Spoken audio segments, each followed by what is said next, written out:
Welcome to let's learn English. আজকে আমি class 7 এর lesson 1 the book of nature এই প্রজের ইউনিট 2 থেকে পড়াবো। এর আগের ক্লাসে আমি দ্য বুক অফ নেচারের ইউনিট 1 এবং অ্যাক্টিভিটি 4 পর্যন্ত করিয়ে দিয়েছি।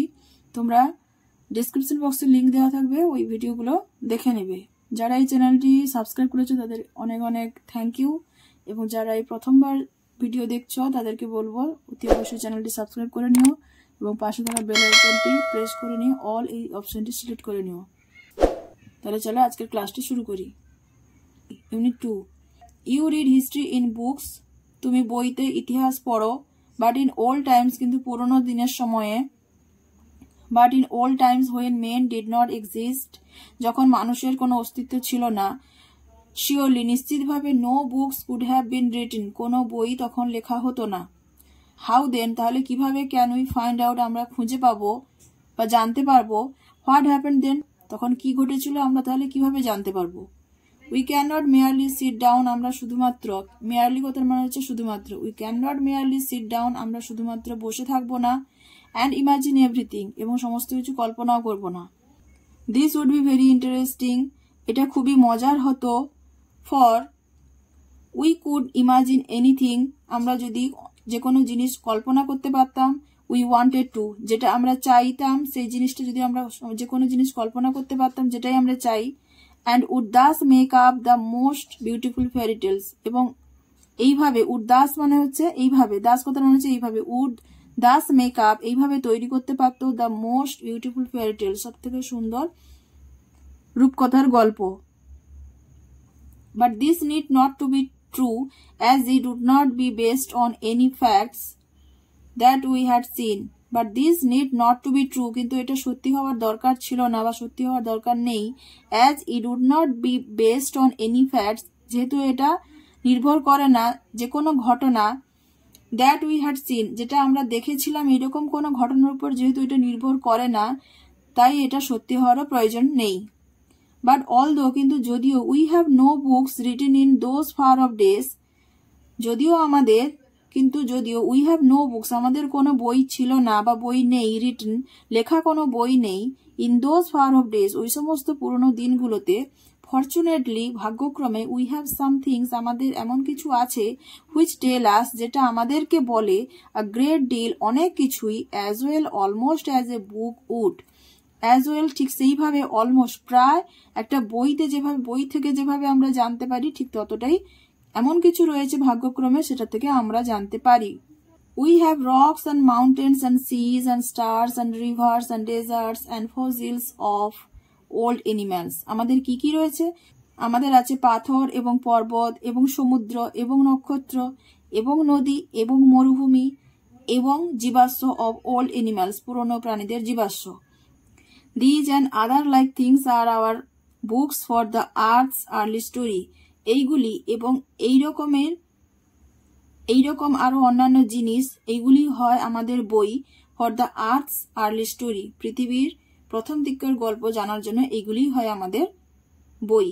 বই কোনগুলো তাহলে? যে রক্স, তাহলে কার মাধ্যমে আমরা জানতে পারবো? Rocks, mountain, sea, stars, rivers, deserts, fossils, এইগুলি হচ্ছে আমাদের বই পৃথিবীর গল্প জানার জন্য।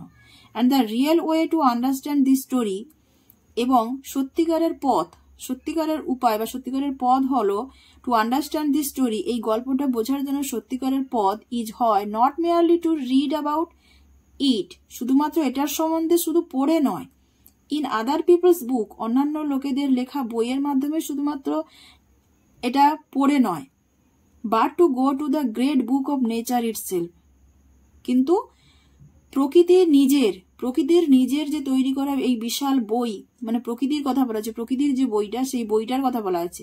প্রকৃতি নিজেই একটা বিশাল একটা বড় বই, সেই তার মাধ্যমে আমরা জানতে পারি। শুধুমাত্র লোকেদের বই পড়েই আমরা জানতে পারবো না, প্রকৃতির নিজস্ব রূপের যে বইটি রয়েছে সেইটি পড়েও আমরা জানতে পারি। You will, I hope, soon begin to learn how to read this story from the rocks and mountains. You will, I hope, আমি আশা করি, তুমি, সুন বিগিন টু লার্ন, শীঘ্রই শিখতে শুরু করবে, হাউ টু রিড, কিভাবে পড়তে হয়, দিস স্টোরি, এই গল্প, from the rocks and mountains, পাথর এবং পর্বত থেকে এই গল্প কিভাবে পড়তে হয় সেটা তুমি শিখে নিবে, এটা আমি আশা করি। Imagine how fascinating it is. কল্পনা করো এটা কতটাই মনোমুগ্ধকর। ফ্যাসিনেটিং কথার মানে হচ্ছে মনোমুগ্ধকর। মানে নেচারের মাধ্যমে আমরা যখন নেচারের মাধ্যমে এই সমস্ত রক, মাউন্টেন, ডেজার্ট এই সমস্ত জিনিসের মাধ্যমে যখন আমরা পৃথিবীর সম্বন্ধে কোনো কিছু জানতে পারবো, তাহলে ওটাই হচ্ছে সব থেকে মনোমুগ্ধকর। ওটাই বলছেন, imagine how fascinating it is. কল্পনা করো এটা কতটাই মনোমুগ্ধকর। Every little stone that you see lying in the road or on the mountain side may be a little page in nature's book. Every little stone, প্রত্যেকটি ছোট পাথর, প্রত্যেকটি ছোট ছোট পাথর, that you see lying in the road, যেটা you see তুমি দেখো, lying in the road রাস্তার উপরে পড়ে আছে, or অথবা on the mountain side পাহাড়ের ধারে ধারে, রাস্তার ধারে, রোডের উপরে, রাস্তার উপরে এবং পাহাড়ের ধারে যে পাথরগুলো পড়ে থাকতে তুমি দেখো, সেই প্রত্যেকটি পাথর may B a little page, হতে পারে ছোট ছোট পাতা, ইন নেচার্স বুক, প্রকৃতির বুকের ওইগুলো ছোট ছোট পাতা হতে পারে, পৃষ্ঠা হতে পারে। And may be able to tell you, এবং হতে পারে সক্ষম হতে পারে, টু টেল ইউ তোমাকে বলতে, সামথিং কোনো কিছু, if you only knew how to read it, তোমাকে ওগুলো বলতেও সক্ষম হতে পারে যদি তুমি, ইফ ইউ যদি তুমি, অনলি কেবলমাত্র, নিউ জানো, হাউ টু রিড ইট এটাকে কিভাবে পড়তে হয় এটাই যদি তুমি কেবলমাত্র জেনে যাও, তাহলে তুমি ওটার সম্বন্ধে জানতে পারবে, কোনো না কোনো কিছু না কিছু তুমি জানতে পারবে। To be able to read any language, যে কোনো ভাষা পড়তে জানতে হলে, এবল কথার মানে হচ্ছে সক্ষম হওয়া, টু রিড পড়তে সক্ষম হওয়ার জন্য, এনি ল্যাঙ্গুয়েজ যে কোনো ভাষা পড়ার জন্য সক্ষম হতে গেলে, হিন্দি অর উর্দু, ভাষা বলতে কি কি ভাষা, হিন্দি, উর্দু, অর ইংলিশ অথবা ইংরেজি, হিন্দি, উর্দু অথবা ইংরেজি যে কোনো ভাষা আমাদের পড়তে শিখতে হলে, ইউ হ্যাভ টু লার্ন তোমাকে শিখতে হবে, ইটস অ্যালফাবেট এর বর্ণমালা তোমাকে শিখতে হবে, অক্ষরটা আগে শিখতে হবে, অক্ষর না শিখলে কোনো ভাষাই শেখা যায় না। So also you must learn the alphabet of nature before you can read her story in her books of stone and rock. So তাই also you must learn the alphabet. You must learn তোমাকে অবশ্যই শিখতে হবে, must কথার মানে হচ্ছে অবশ্যই, you must learn তোমাকে অবশ্যই শিখতে হবে, the alphabet of nature প্রকৃতির ওই বর্ণমালাগুলো তোমাকে শিখতে হবে, before you can read her story in her books তার বইতে, তার গল্প পড়ার আগে, তার বইটা কিসের, অফ স্টোন অ্যান্ড রক, পাথর এবং পাহাড়ের, পাথর এবং পাহাড়ের যে বই রয়েছে তার, সেই বই থেকে গল্প পড়া শেখার আগে তোমাকে প্রকৃতির অ্যালফাবেট বর্ণমালাগুলো তোমাকে অবশ্যই শিখতে হবে। ইভেন নাও এমনকি এখন, perhaps you know a little how to read this, সম্ভবত ইউ নো তুমি জানো, আ লিটল অল্প কিছু জানো, হাউ টু রিড দিস এটা কিভাবে পড়তে হয় এখন তুমি কিছুটা হয়তো জানো। If you see a little round shiny pebble, if you see যদি তুমি দেখো, a little round shiny pebble একটা ছোট গোলাকার চকচকে নুড়ি, does it not tell you something এটা কি তোমাকে কোনো কিছু বলে না? How did it get round and smooth and shiny without any corners or rough edges, how did it get round কিভাবে এটা গোল হলো, অ্যান্ড স্মুথ অ্যান্ড শাইনি কিভাবে ওই জিনিসটা গোল এবং মসৃণ এবং চকচকে হলো কিভাবে, উইদাউট এনি কর্নার্স যার কোনো কোণ নেই, কোনা নেই, অর রাফ এজেস অথবা রুক্ষ ধার নেই, কিভাবে হতে পারে? If you break a big rock যদি তুমি একটা বড় পাথরকে ভাঙো, যদি তুমি একটা বড় পাথরকে ভাঙো, ইন্টু স্মল বিটস ছোট ছোট টুকরোতে, ইচ বিট ইজ রাফ প্রত্যেকটা টুকরোই তখন হয়ে যায় রুক্ষ, অ্যান্ড হ্যাজ কর্নার্স এবং তার কোনাও থাকে, অ্যান্ড রাফ এজেস এবং রুক্ষ ধারও থাকে। It is not at all like a round smooth payable এটা তখন আদৌ একদমই একটা গোলাকার মসৃণ নুড়ি থাকে না।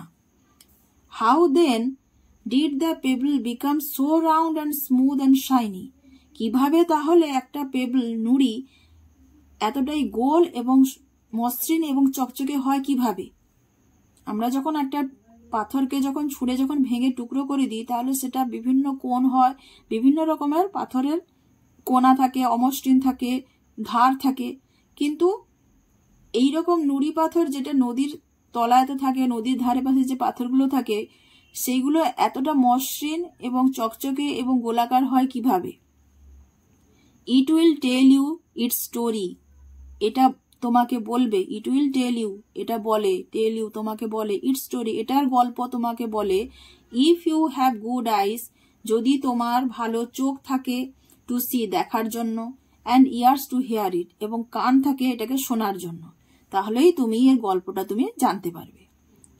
ইট টেলস ইউ দ্যাট, এটা কি বলে তখন? ইট টেলস ইউ দ্যাট, এটা তোমাকে বলে যে ওয়ান্স আপন এ টাইম, একদা এক সময়ে, it may be long long ago, এটা হতে পারে বহু বহু বছর আগে, it was a bit of rock, এটা একটা বড় পাথর, এটা একটা পাথরের টুকরো ছিল।